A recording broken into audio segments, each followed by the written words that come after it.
Hello and welcome to the Faith Building Podcast episode 2 with your lovely host, Vladi, Kuna, and Norman Gräter.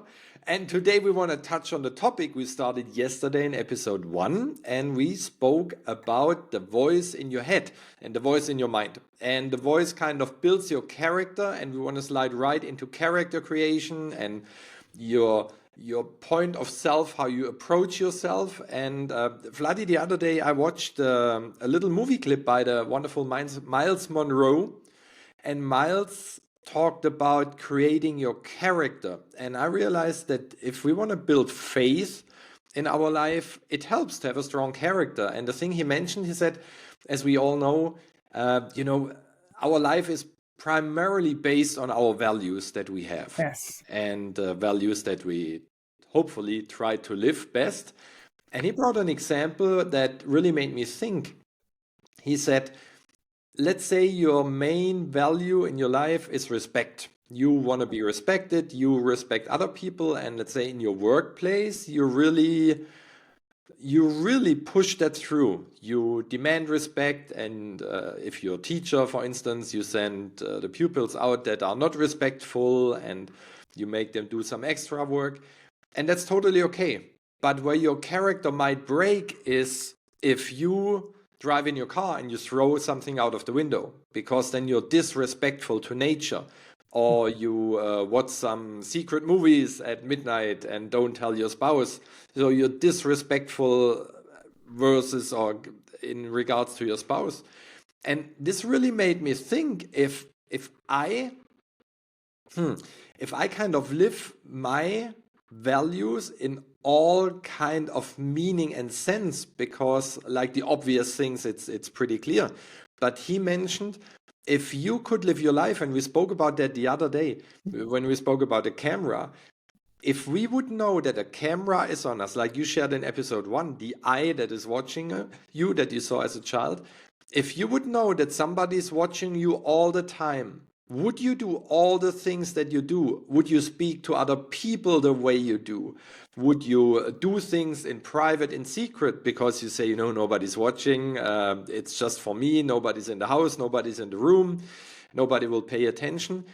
But honestly, under the subline, this means that you don't build a strong character, because you fail your own values by saying, okay, if nobody's watching, I can do stuff that are not respectful.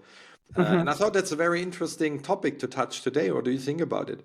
I love that. And as you were talking, I was thinking, don't we do this genuinely? Yes. We actually all would the time. always behave much better behind the door. Well, not behind the doors, outside of the doors, than behind the doors, because we have to control ourselves, isn't it? It's kind of embedded. It starts in a childhood when our parents tell us, oh, behave, sit properly, don't do this, don't look at that, this is not acceptable.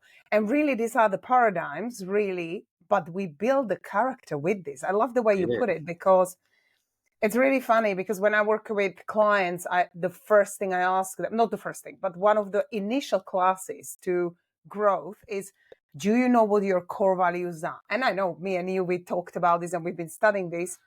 And it really, I do pay attention closely, asking myself, whenever I make a decision to do something, am I aligned with my core values? So go to your life. You're doing a work, whatever. You may be running a business, working for someone, working with someone, like whatever your job is. Are you aligned with your core values doing the job you're doing? Then go to love and relationships, your family, the way you are with your kids, your spouse, your parents, and genuinely friends. And also Zoom rooms. This is a good example. We hop on a Zoom and we love people or don't like people, energetically connect. But so many times we have no idea how people really live. Yes, that's true. What are they friends telling us? So let's say I go and fly to meet Norman, but I'm not going to see Norman. I'm going to see all of his family and friends. And you literally, the way they talking about you is how they perceive you. And again, it's a perception.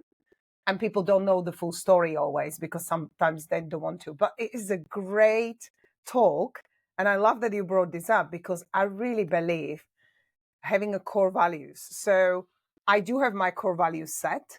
And I do make a decisions thinking, am I going against my core values? Yes.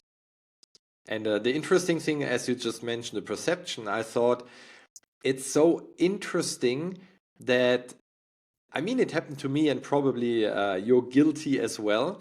Sometimes you meet people and you don't pay attention. It might be you Mhm. don't like their style, or you're just bored, or could be several reasons. Because you don't know them, you don't pay that much attention. But if then somebody comes around and says, "Oh, this is Mrs. or this is Mr." I don't know, Steven Spielberg, for instance, you Yeah. just don't recognize him. You start being friendly Mhm. as heaven to the person, because now you see the value for yourself. Mhm. And this brings us back to having faith. Can we have faith that the person that can help us to come to the next level and the next step is probably the one that's pushing the cart through the shopping grocery store right Yes. now, but does not appear like it? But usually we start to judge and say, cannot be him. I'm looking for a millionaire. I'm looking for somebody successful, whatever. And the person I just see does not look like that. Yeah.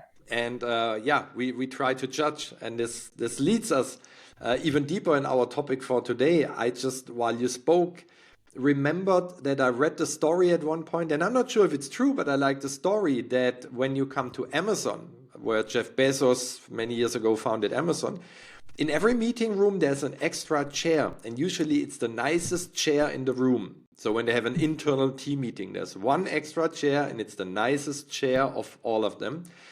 And Jeff Bezos supposedly came in for this first meeting, and everybody was wondering who's this chair for. And he said, just imagine our most valuable customer is sitting on this chair right now. That's why it's the nicest chair and not the cheapest chair. It's the one that pays our invoices.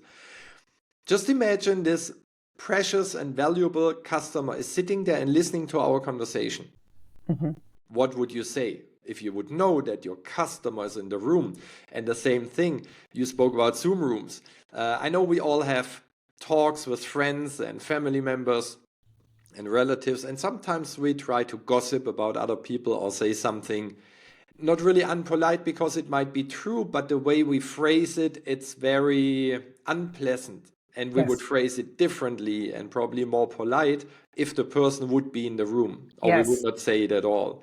Yeah. And this also builds character. Like, how do I behave on stage and how Mhm. do I behave off stage? Because it's very easy to behave on stage.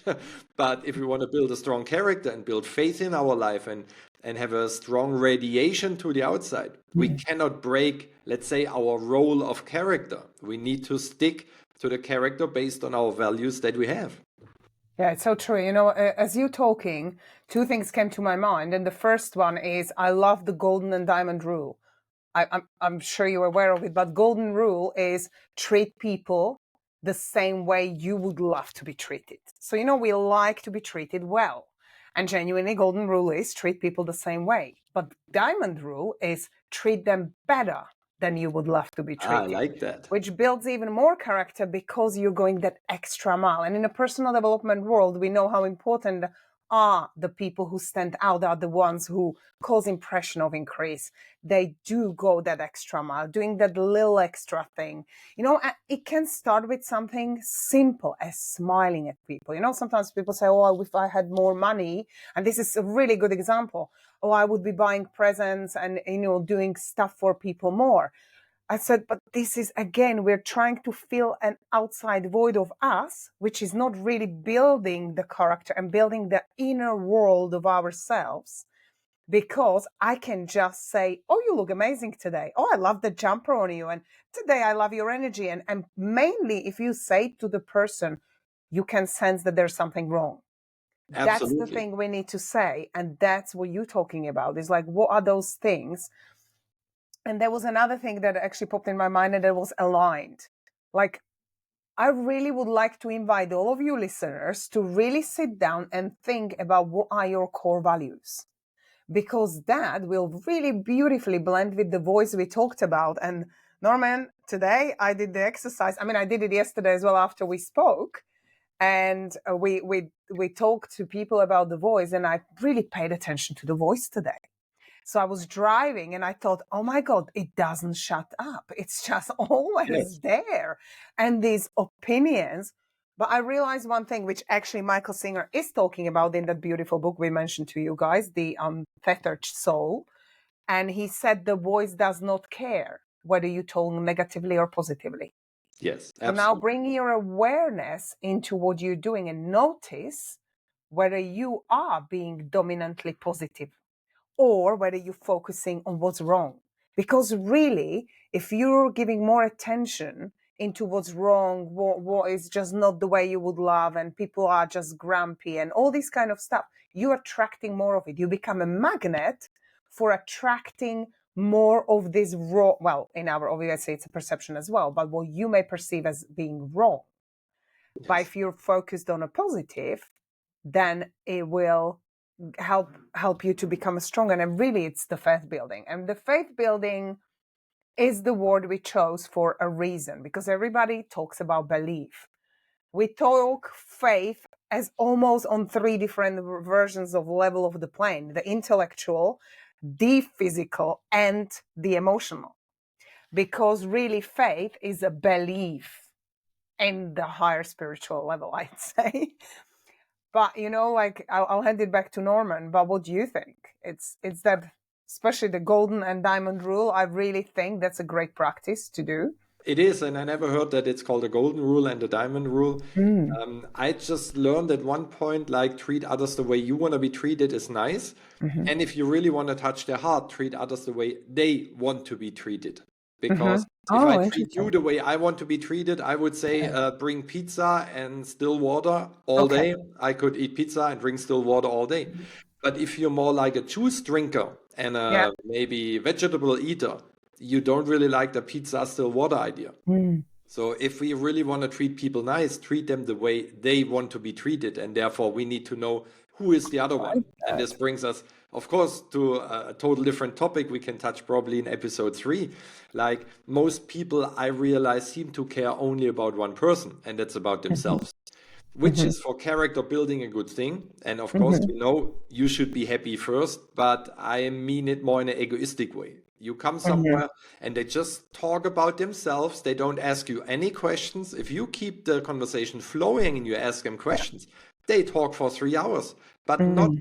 1 second. They reverse the question and say, so how are you doing?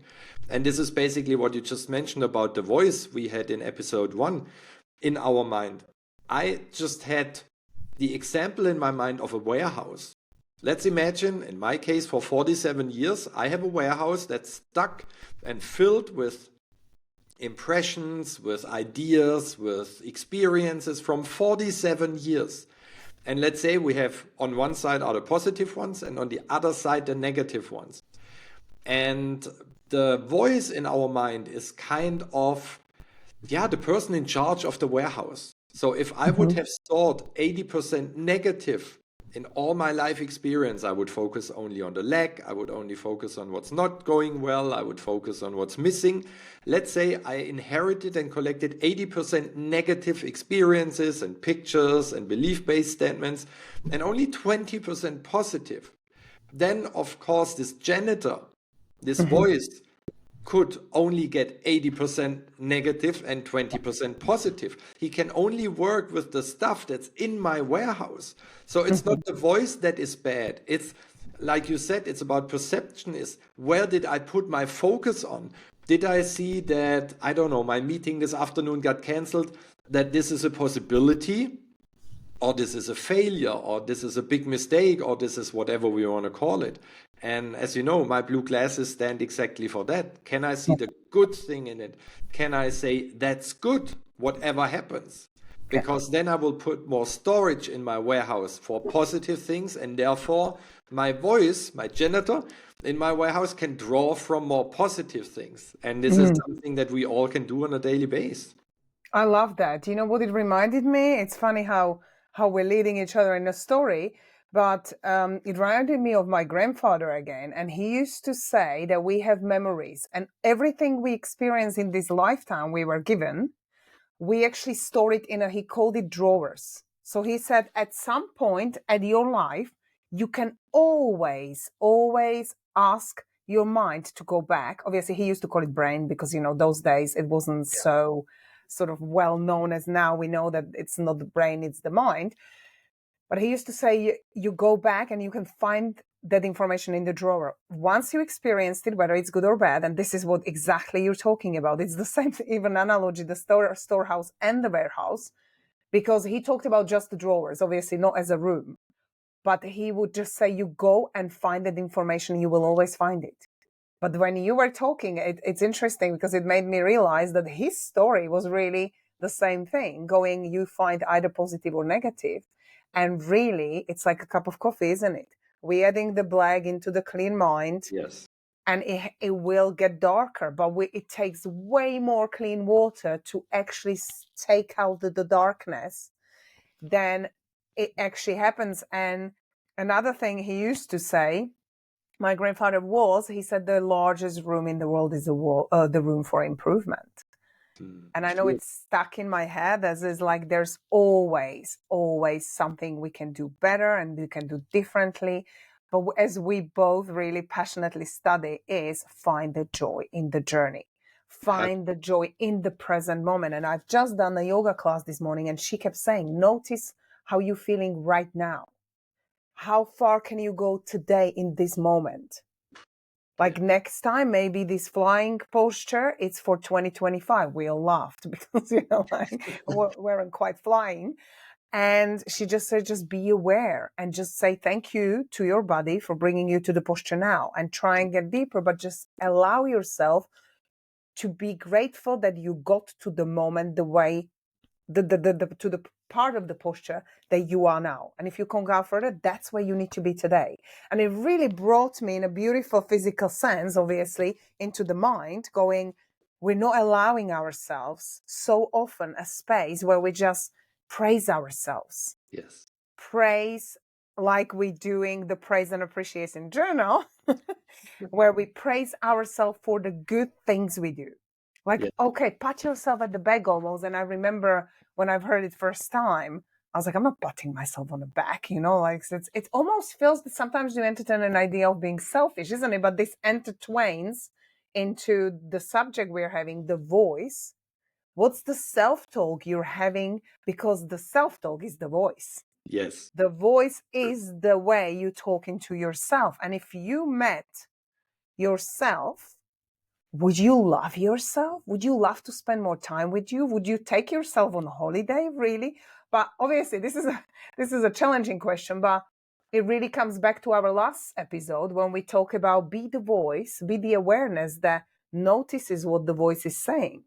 Yes. And the more you become the awareness of noticing, the more you realize whether you want to take yourself on a holiday or not. Absolutely. And this goes well with character creation as well. I remembered that I used to ask single people that want to be in a relationship, similar what you just shared. I asked them, so would you go out with yourself and have a coffee? Mm-hmm. And in my mind, I thought they all must scream, of course. Mm-hmm. But the amount of people that start thinking in this very moment is unbelievable high. They start reconsidering and thinking and say, would I go to have a coffee with myself? And as we both know and discussed many, many times before, in my mind, everything that is not a hell yes, and the hell yes comes in a split second. If I'm hungry and you ask me, do you want to go for lunch? I will, hell yes, I'm in. But the moment I have to reconsider, I have to think about it, I have to check my stomach, I have to check my diary, it's a no. It's a no for this moment. It could be a yes in 10 seconds. It's not a no forever. But the moment you need to think about it, it's a no at this very moment. And the same thing is if I ask people, do you want to have a coffee with yourself? And would you have a coffee with yourself? If it's not a hell yes, it's a no. Which means you would not go out with your own character, but hope to find someone that goes out with you. And this brings us, of course, back to self-love. So many people go out to the world and say, I need someone or I want someone that loves me. And as we both know, if you don't start loving yourself, this will lead you nowhere, because you should bring your full cup to the table and the other one as well, and then make something extra on top. But if you come with an empty cup and expect the other ones to fill it, It's always a bargain. It's always a deal. And it has nothing to do with unconditional love or with love itself. It's just you fill my cup, I fill yours. But if you don't do this, I don't do that. And that's a very sad thing. I just want to touch something that you mentioned briefly. Find the joy in the journey, you mentioned, and not in the destination. And I think that's a great topic for episode 3 in combination with the selfishness, because we spoke about it yesterday in our mastermind group in the evening. Find the joy in the journey and not the destination. And just as a little snippet for what's coming in episode 3, I realized for myself, I am the one that chooses the destination, right? It's my goal, it's my intention.